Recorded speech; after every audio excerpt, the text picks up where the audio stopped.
You know, I try.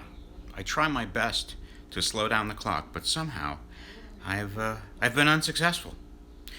That brings us to day 30 here on Chris Old House on this old job. And my kitchen, or I should say the kitchen, it's not really mine. The kitchen is mostly in.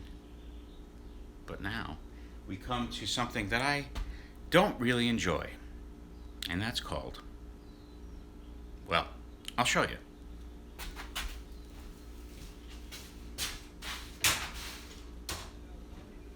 Floating shelves. We're gonna go up on the wall here. It's gonna be very nice.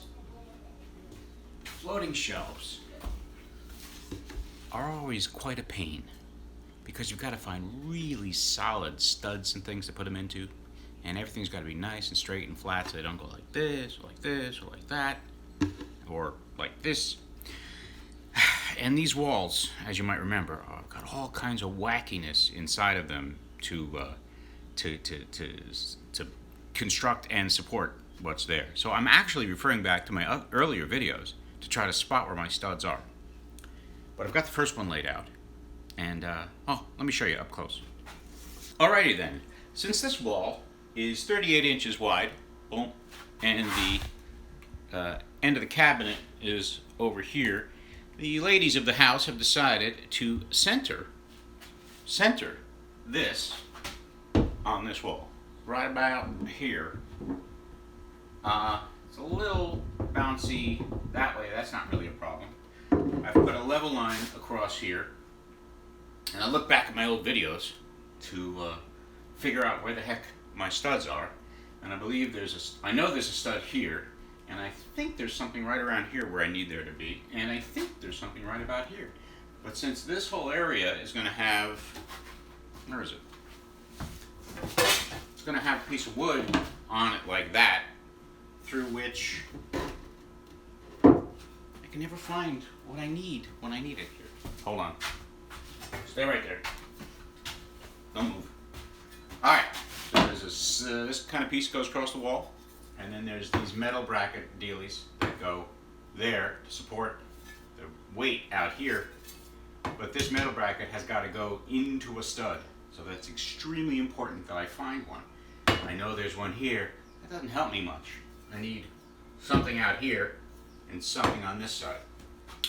So that is the goal. But what I can do is I can do the old handyman style, put holes in here until I find them, sort of, because I know where my ends are. I can't go any further than here. So that's what I'm going to do. I've got a very level line here. It's because I want the eye to see things properly. And see what I can come up with.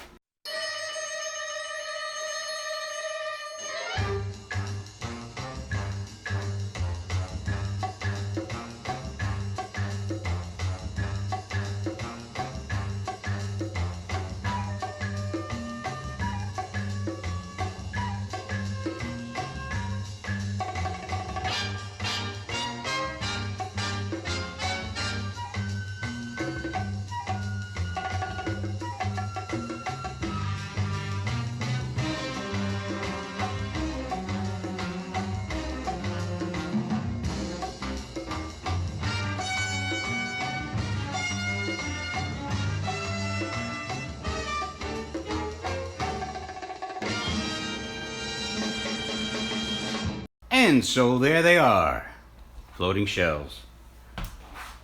Always a little tricky to get them right, but damn, they do look good when they're nice and sharp and tight.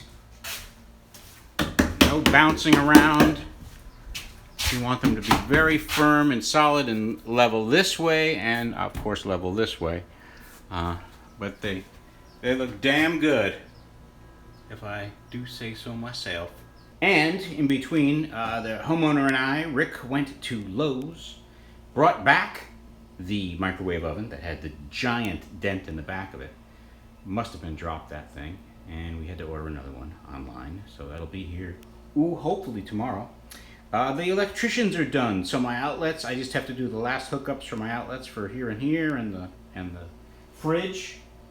And I'm gonna put some more handles on, and we looked for under cabinet lights, but everything's like goofy things with like a remote control and like all this stuff. And I put in an old school, there it is, a switch, and there's the wire, there.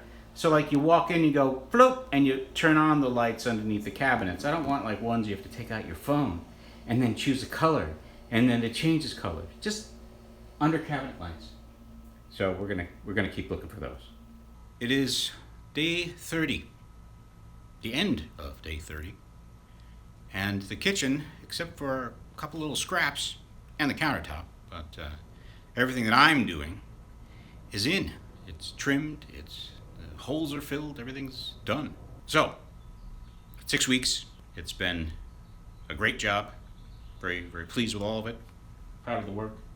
Really, it looks like $1 million. And glad to be moving on to the next part of it. Looking forward to the big finish, which will be sometime in, I guess, in August. For now, and until tomorrow, thank you very much for watching Chris Old House.